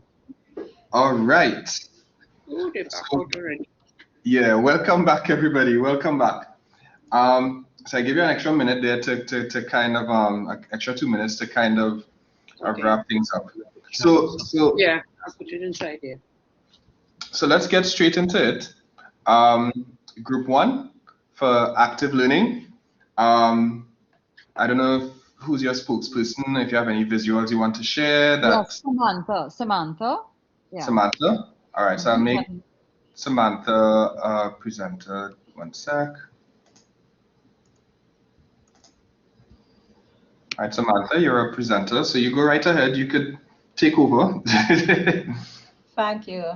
I can't share anything. I'm sorry, I don't have anything to share. I think we got it on the screen from in the breakout rooms. Okay, hold on. But Darren said he'll share it. Sorry about that. Oh, Darren? Darren have to make Darren the presenter? No, Samantha, you're presenting, but Darren is sharing it. I know, but he will have to get the presenter capabilities to be able to share. Yes. While I just narrate. So Darren, you went in cooperative learning? No? Yeah, but it's probably another Darren. That's what I'm wondering. Oh, it's Nicholas. I'm saying Darren. I'm sorry, it's Nicholas. Oh, it's okay, it's okay. Oh no. Sorry, and Nicholas said he can't share it. No. So no. Nicholas, I've just made you presenter, so go right ahead. Oh boy, I'm so sorry. That's all right. That's all right. Let me know if you get through, Nicholas. There we go. In the essence of time, though, when we think about, when we think about active learning, we are thinking about how we help students to develop their learning skills, and it benefits them in terms of helping them to collaborate with each other. They have more a sense of collaboration in learning. They have that appreciation for collaborative learning, and there was something else. Okay, while they are actively involved in their learning. And so some of the benefits of that, students will be motivated, as we see on the screen here. Students will be motivated to engage in the learning. There will be a higher level of engagement. Their mindset is really developed towards skills and capabilities of learning, towards learning. They develop ownership of their work, and also we develop independent learners through that active learning process. That's it for group 1. Excellent. First of all, yeah, you guys just knock it out of the park. First of all, you found exactly 5 points and 5 facts about active learning, and you did it in less than a minute. So that's pretty good. And I like this graphic. I don't know where you found it, but I see it there. But it's really, I think you could probably post the link in the chat if possible. But I think this sufficiently sums up active learning and what we've been talking about as well. Again, motivation, engagement, and then independence, because you want learners to be, especially sometimes what happens with the primary and secondary system, they tend to be very dependent on you giving them the information. So you now have to take them from there into where they need to be, which is to be independent, more independent, and critical thinkers. Yeah. So very good job, group 1. Group 2. And Amina said, well done. Yes. Lucy, I'm not hearing much from you. I just saying, but I'll give a round of applause for group 1 and group 2. Go right ahead.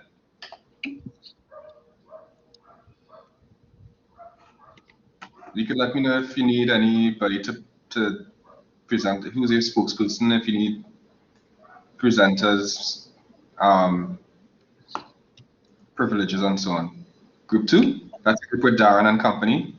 Oh, okay. I was trying to figure out which group is group 2. Sorry, cooperative learning. Sorry. So cooperative learning. So essentially, cooperative learning is learning in small groups. And while we understand the cooperative learning methodology, we sort of put it into different terms. So we're keeping groups small. That facilitates interaction, which is part of the methodology of the cooperative learning. Then we have individual while we have individuals working in a group, we also have to have individual accountability. And how it was done in math is that they have some type of social math norm. So and that in itself in the methodology points to individual responsibility, which is one of the elements of cooperative learning. So we have that responsibility built in there. And then we have student-centered learning, which is important in that setting. And then we have autonomy to share ideas. So all of those point to group processing and positive independence. All of those are parts of the cooperative learning methodology. Yeah. Very nice, very nice. Thank you so much for that, group 2. And I'm sure, well, as you mentioned as well in some part, that one of the benefits of cooperative learning is that obviously, well, you develop social skills too, even in an online. Yes, there was the element of a case study, which is built into the small group, and of course that facilitates that interaction as well as technical skill building. Yes, exactly, exactly. So when we think of and you know, there's a whole vision of this distinctive UE graduate and so on and so on.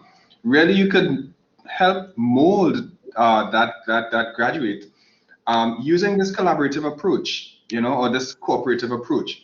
So very nicely done. Thank you so much. Great job, group 2. All right, so now we have group 3 moving right along, inductive teaching and learning. Group 1 is mashing up the place, but like they put a link and everything for us. Okay, thank you, group 1. Go ahead, group 3, inductive teaching and learning. Overachievers.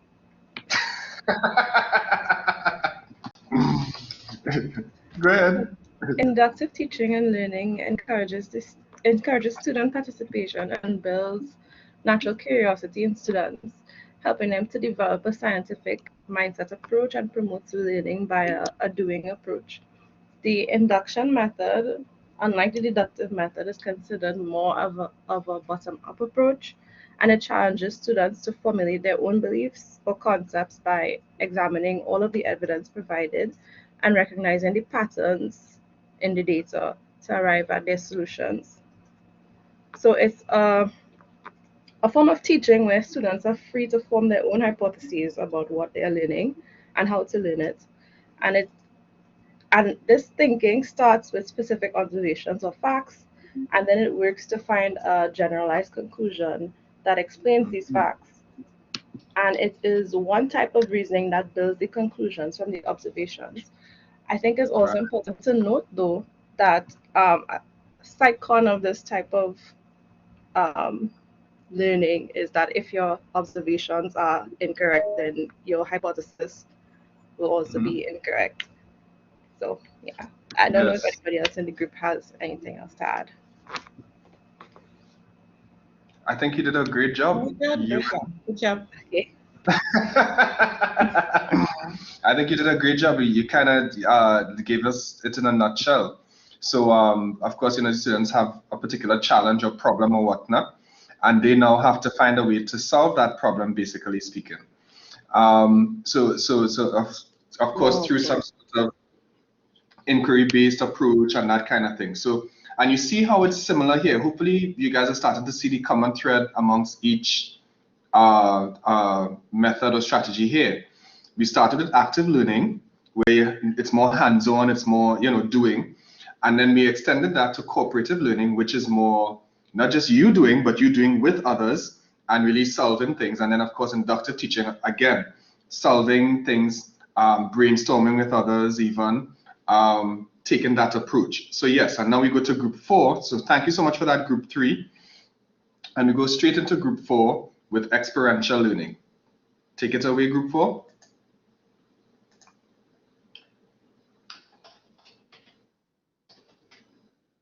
Okay, so experiential learning, as the name suggests, is learning by doing. So experiential learning, I'm just trying to share. Give me 1 second. Let me see if it Sure. share this. No, you don't share files. Yeah. I'm just going into share files, share applications. Okay, looks like I'll have to talk, right? 1 minute. It's going to come up. That's all right. As it's coming up, but just to help maybe. Are you Oh, okay. seeing it? Yes. Right. Yeah, So group 4, experiential learning, right, coming from the word experience, is learning by doing. Okay. So in learning by doing, it focuses on the learning process, how we learn, basically a lot of what we were doing here, rather than the learning outcome, which is just how we perform on the test. I mean, the two are related, but the focus here is more on the process. It is therefore grounded in experience in people, so it's authentic. So it's grounded in, so for instance, I teach teachers in teaching so that what we teach is not just theory, but is directly related to the classroom experience. If you're a geographer, students would learn by looking at landforms, by going to beaches, etc. All right. So it's a transactional process which occurs between the learner and the environment. An important theorist in experiential learning is David Kolb, and his experiential learning cycle consists of 4 parts: experiencing, all right, which is the basis of it, reflecting on what you experience, thinking about what you experience, so making it more abstract and conceptual, and acting on what you're experiencing, so the ability to apply information. So there are many types of experiential learning. At university level, you might think of things like internships, clinical education, practical activities, field work, and study abroad. Okay, so that's ours. Wow, absolutely. Rowena, you mash up everybody good. Just no, yes. I like what you guys did here, in the sense that you explain what it is, and then you gave some examples, types of experiential learning.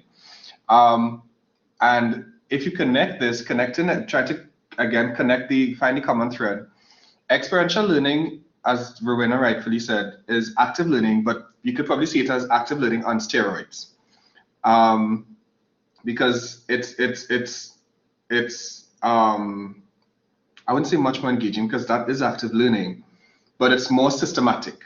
Yeah, it's not just, you're just okay, hands on and you're paying attention, but there's a process to it, a cycle. Yeah, and yes, Darren, that is true. And everyone did well. Yes, definitely.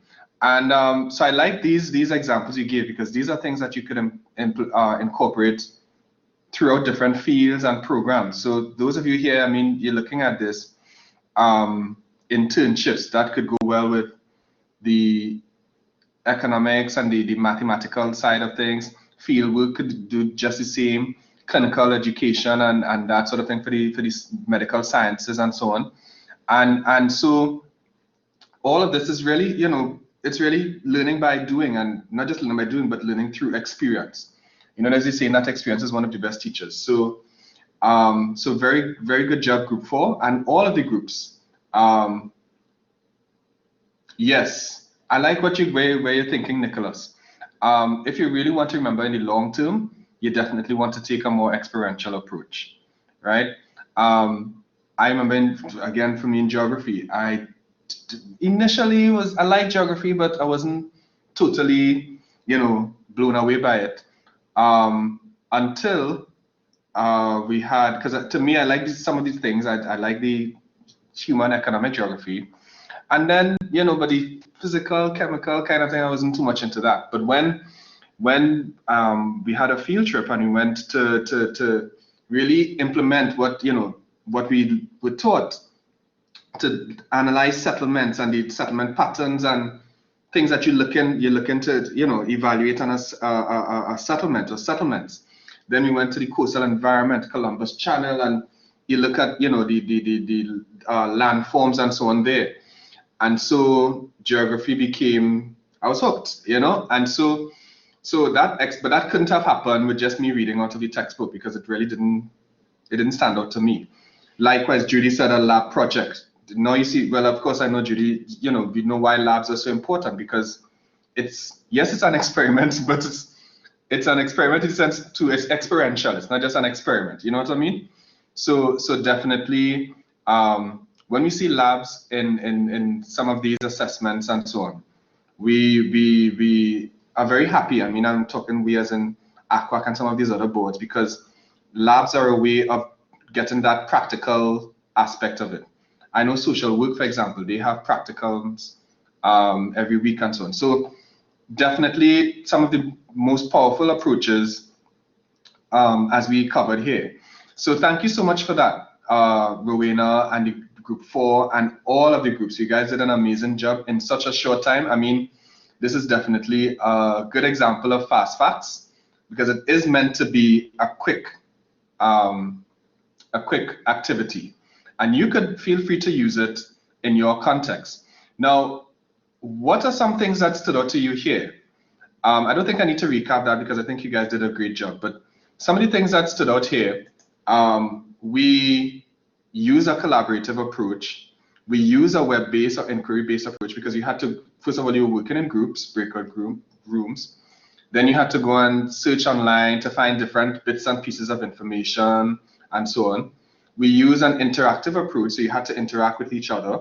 From a technical stance, we use Blackboard breakout rooms, and presenter and screen share and all these different things. And all of that helped for learning and engagement to be maximized. I'm pretty sure that group 1, you may remember exactly what active learning, I mean, you may have been familiar with it before, but now you know, and you're not going to forget that graphic, you know? So you learn more by doing. Even the group 3 and group 2, you guys did you wouldn't forget it because you actually went and you looked online, you did this group experience. And so retention is even higher, yeah? So as we kind of wrap up, we have engagement that can be done or facilitated through myeLearning. Some of the activities we have there, of course, the discussion forum, assignment, quizzes, etc. And these help not so much for engagement alone, but also for active learning. So students have to learn, you know, you don't want to use your myeLearning course site for just as a repository of information that, okay, you go online and you read the thing and you just attend your sessions and that's it. But you want to give them things to do, all right? So keep that in mind. Even in Blackboard and Zoom, you know, you have different ways in which you can use different features that you could use to facilitate engagement. So if you're using games such as Jeopardy and Poll Everywhere, well, not Poll, but Kahoot, you could easily share your screen and facilitate that. If you're using annotations, so for example, if you click on that little, at the top right side of the slide, you would see a T or you would see a pen, either one.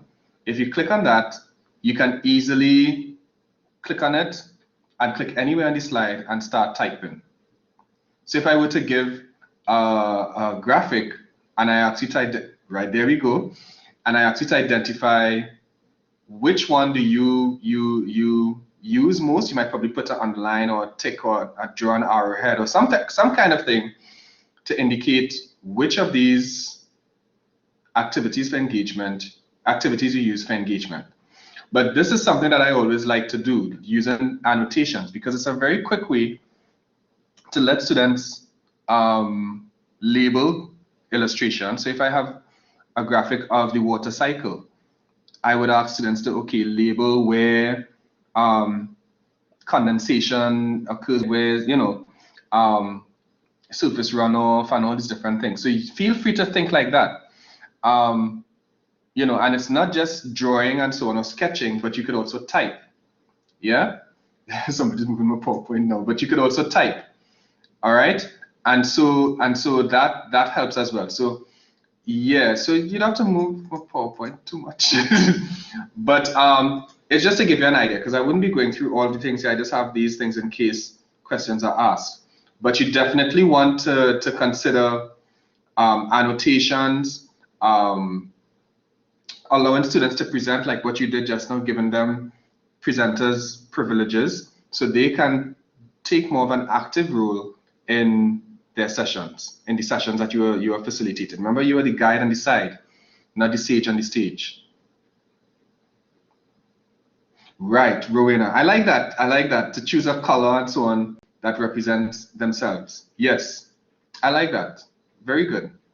I'm not sure how many colors well, then again, you could edit some of the color palettes and so on in there. So that's a good way to do that. And you could even use poll everywhere to create a word cloud. One of the things I always do is ask how persons are feeling, etc., etc. That allows them to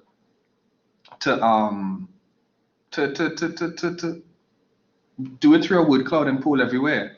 And they could state how they feel, but in a way that it looks and feels, and warms them up as well, right? Because the word cloud has different colors as well. So you have a range of tools.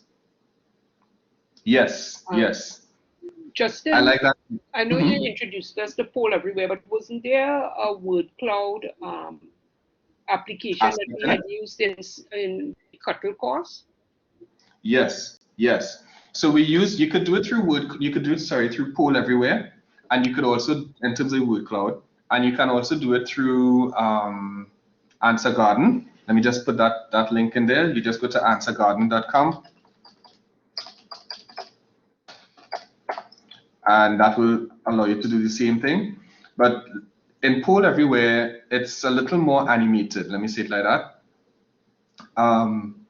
So you get to see the cloud obviously the word cloud grow in different colors and so on. So I was suggesting that in light of the thing you mentioned, Rowena, with the color aspect. Now they can't control the color, but it's a good visual for things like that.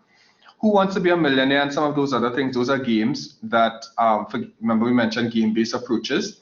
So when we come with that, when we advertise that workshop, you definitely want to look out for that, because we'll be looking at some of these games and more. All right. So I don't want to take too much of your time. So just to wrap up, and I know I did promise you, well, if you were still open to showing you how Padlet can be embedded in your course site. So I know the session is officially, I'm just going to bring it to a close in just about a minute or less. And then we could go as a bonus, if you'd like, just to do a quick thing to show you how Padlet, how it looks in your course site. All right. Now, when you're teaching in the online environment, you want to make it relevant. And when I say relevant, things that students can identify with or could relate to. It doesn't really make much sense that students are always, you have to give some sort of analogy or reference to something when you were growing up or something even before, but make it current, make it contemporary. So if it's something like you're in the natural sciences, we have, or even in medical sciences, there are different ways in which you could incorporate the COVID context, if you want to call it that, in your teaching practice, in your activities and so on. Even the economics, not so darn, how it has impacted different economies across the world. So things like that, even in education, how it has impacted teaching and learning as we know it, and other aspects as well. Again, medical sciences, because everything is remote. So, there are different ways you could make your teaching and learning fresh or relevant. Make it participatory, meaning that it's hands-on or active. Make it interactive as well. So not just active, but interactive. So that cooperative aspect of it, yeah, or collaborative aspect. Make it fun. Remember I said you usually are engaged and you learn a lot more when it's fun, when it's somewhat informal. That research has shown that sometimes the most retention is higher when it's fun and informal.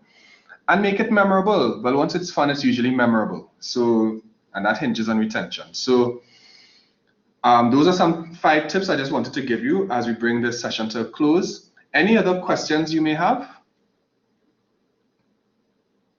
Justin, I wanted to ask the question since the beginning, but I think I'll just ask it quickly now. I know you spoke about WhatsApp and that kind of thing. What are the rules? What are the guidelines in terms of giving out our personal telephone contacts to students, because that has been one of my reservations. And I did ask the supervisor. I know with this whole pandemic, things have kind of been thrown into kind of disarray, and we have to kind of do what we need to do. And I did have to use WhatsApp when I couldn't get through to Teams for academic advising. I had to ask people for their numbers and so on. And they didn't, students didn't necessarily, follow me or keep, whatever. But I just want to know if the university has a policy on that, or if you knew of one. No, the university doesn't have a policy on it. If it's something that you might take the initiative to do, as you mentioned just now, and I've done it as well, even in some of the courses I teach. And once you establish that rapport with your class, I don't know how big your class might be, but you definitely, I wouldn't recommend necessarily sharing it right off the bat.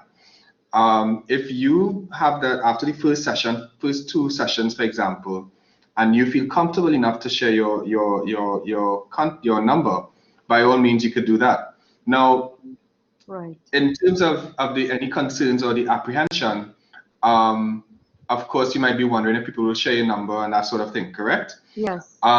Yeah. So there are different ways you can do it. So what I normally recommend is, first of all, you can create a WhatsApp group.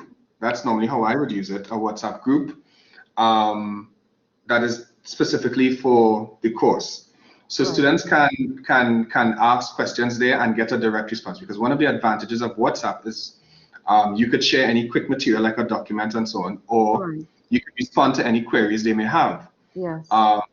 And it gets it, it's sent one time, and that's, so WhatsApp is really for informal and remote or mobile, not just communication, but yeah, well, I would say communication and somewhat engagement, right? But more so communication. Now, persons don't necessarily have to have your number to be added to the group. They could easily do it through a code, or a link. Right, yeah. So that is one thing as well. Whether the group continues after the course, I mean, I haven't had any instances where persons have abused the privilege. Normally, in a case, I haven't had that experience to see where they abuse the privilege, like share your number and all those sorts of things. Yeah. Of course, I have measures that I know I would put in place if that should happen. Of course, blocking them is always, Yeah. if it's abuse, Right. So yeah, but once it's in that classroom, that group chat, I don't really have a problem with it so much. If it's like a private situation, once in a while they may message me privately to if it's a private situation, but I have no problem. Okay. All right. Thanks. Appreciate it. No problem at all. Thank you so much, Samantha. You can also consider getting a WhatsApp. Yes, that is true. You can, if you wanted to do that, you can definitely get just set up an account. Yes, and so persons can communicate with you via WhatsApp, but not really have a number that they could, abuse and so on. So that is also something to consider. All right. So thank you so much for that. Just very quickly, thank you so much, Darren. So within the next couple hours, you will be getting a link, an evaluation link, just to give us some feedback on the session, how we can improve, what you liked about it, what you might suggest for other sessions, not necessarily this one, but other things as well. All right, that will definitely help us improve what we do. And if you have any hurdles, or if you encounter any problems, by all means, you could contact cetl_bl@sta.uwi.edu, or for technical assistance, you can contact servicedesk@sta.uwi.edu, or you can contact myeLearning@sta.uwi.edu, which I typed in before. And you could also contact me if you have any questions as well, and we could take it from there. So as we bring the session to a close, always keep your teaching and learning in the online environment very collaborative, hands-on, practical, think outside the box, and have a great afternoon, everyone. Thank you so much for your not just attendance, but participation. And you're most welcome. Thank you so much, everybody. Same to you. Have a great afternoon. Have a great day.